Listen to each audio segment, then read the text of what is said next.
Welcome to ForexTV.com. Today's Thursday, April 30th. I'm Tim Kelly with the New York Forex Market Buzz.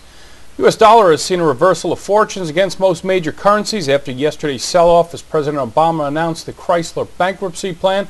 U.S. equity markets have now given up earlier gains and are in negative territory. Crude and gold futures are also down at midday. Have a quick look at the latest headlines. Embattled automaker Chrysler filed for bankruptcy announced by President Barack Obama on Thursday.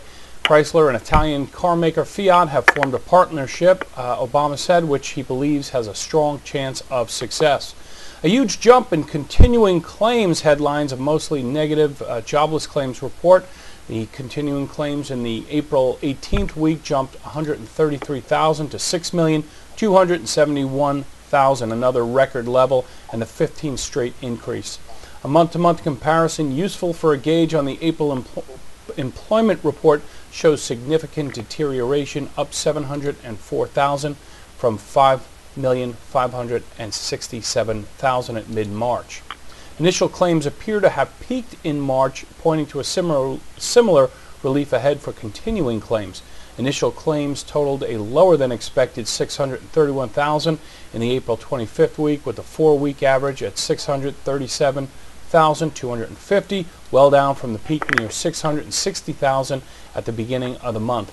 The rate of descent is definitely slowing in the Chicago area, where the purchasers index jumped nearly 10 points to 40.1, still sub 50 to indicate contraction, but nevertheless a big gain. Today we're joined by Greg Salvaggio, currency trader at Tempus Consulting. Greg, thanks for joining us today. Thank you for having me. Hey Greg, it's great to have a trader on the program on a day like today. Right now we see a little bit of uncertainty in the marketplace, and that tells us sentiment once again is driving on a day that we had just a plethora of data. Starting with the equity markets, what are your thoughts there? And obviously Chrysler has been the driver today, and but a lot of the folks I spoke to and my own perception was that we might have saw a bigger sell-off here. What's your take? Well, I think the administration is doing a fine job in thus far in managing, we would call it almost a controlled bankruptcy right now, given the fact that they were able to get some additional capital injected through this alliance with Fiat. The fact that Chrysler has really been preparing for bankruptcy the last 3 months. I think the overall market perception is that as they move into a structured Chapter 11, that they will be able to emerge rather quickly. Also, the fact that this news was leaked to the market yesterday helped alleviate a lot of the initial sell-off. But certainly the shock that the second or third largest U.S. car manufacturer is now bankrupt certainly led to this fall in equities. But we think that the equity market has formed a nice base now around 8,000, and we're looking for continued gains in it as we progress through the year. Okay, well, Greg, this concept of green shoots certainly evident today. You can pick and choose your data points, but there clearly are signs of, if not recovery, certainly a tapering off of the almost exclusive bad news here, and that's something that the counterparts, the green shoots was introduced, that concept or the notion or the term by Bernanke, but not shared by the ECB. We had some ECB officials, warning against, quote, green shoots being a sign of recovery. It seems like the ECB within itself has got some a bit of a confrontation with among the members as to how to portray the health of the economy there, and they are also speaking contrary to Bernanke and the U.S. administration. What do you make of that? Is it just two separate tale of two cities, or what do you make of that? I think it's a tale of two cities, and I think it's a tale of two cities within the European Central Bank right now. The problem that we're seeing with the ECB, and I think it's going to be quite an interesting meeting next Thursday, is there are two schools of thought, and this has really been the problem since the ECB is formed. There's the Germanic school of thought that Trichet really seems to be adopting, where they're concerned that lower interest rates equate to high inflation. So there is a view that interest rates at 1.25% are low enough. If anything, maybe they'll slash another 25 basis points.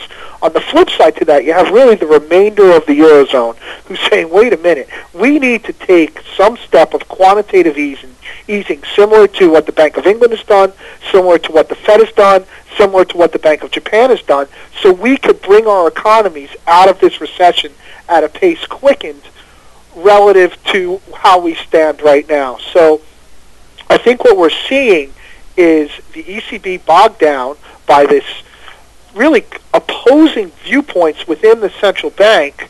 And I think as a result of that, what we're going to see is a recession that's prolonged within the Eurozone, contributing directly to Euro weakness throughout the remainder of this year.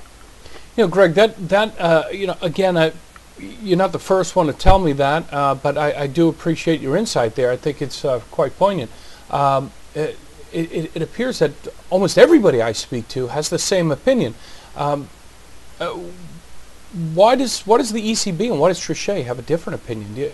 I think it's based upon that cornerstone. If you look at the formation of the European Central Bank back in 1999, there were the two schools of thought. The Bundesbank school of thought, where they would rather have negative growth rates every year rather than inflation. And it really goes to history. If you look at the destruction of really the period of time in history prior to the rise of the Nazis in Germany, there's a very famous picture of an old woman pushing a wheelbarrow full of Reichmarks to buy a loaf of bread. Right. And the feeling is that historically they can never allow that happen again. So the Bundesbank was chartered initially with the view that it must control inflation. To get the Germans to sign on to the euro and the concept of the ECB, they said, we are taking that anti-inflation mentality with us, and we are going to steer the European Central Bank on that.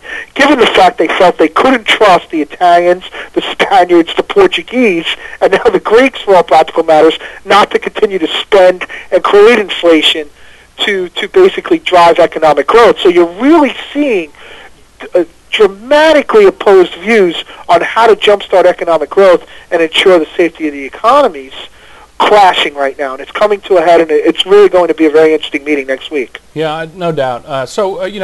Damn the torpedoes, full speed ahead. Now let's take it to the euro. Well, we've reached some multi-week highs here in the euro, right? We're trading right now 132.34. Given a little bit back, we traded as high as 133.86. Couldn't quite get over that 134 handle. What's your take on euro going forward? Are we going to just trade sideways until the 7th? Certainly, I think we're going to consolidate, a couple cents either side of this 130, 131 level. It's very interesting. There are really two emerging viewpoints amongst traders that I speak to about the direction of the euro-dollar pair later this year. On the one side, there's a school of thought that all this spending the Obama administration's undertaking, all this deficit spending, will weigh on the dollar. It will make the dollar less appealing to global investors due to the high debt levels the U.S. has. There's another school of thought that we happen to be in, that we think the U.S. economy is going to steer global economic recovery. And as a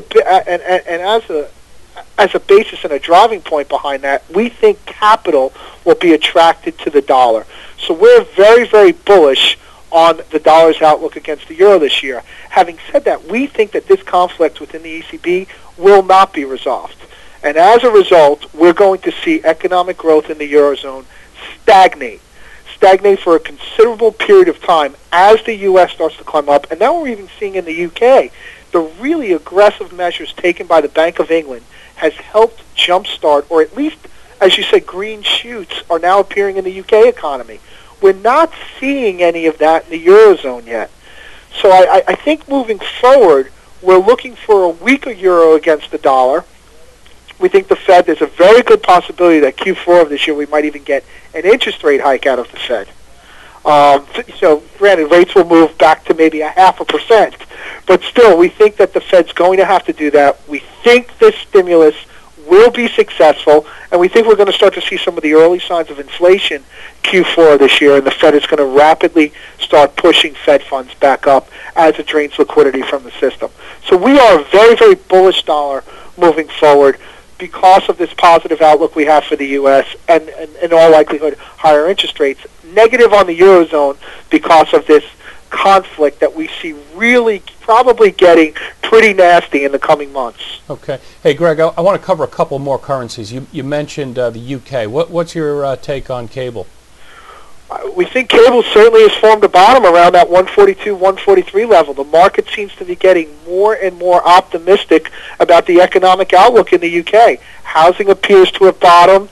The really strenuous steps they've taken in nationalizing the banking sector, adding all this stimulus within the UK economy seems to be working, or seems to be providing a level of optimism to traders in the market. And as a result, we're seeing sterling catch a nice little bid right now.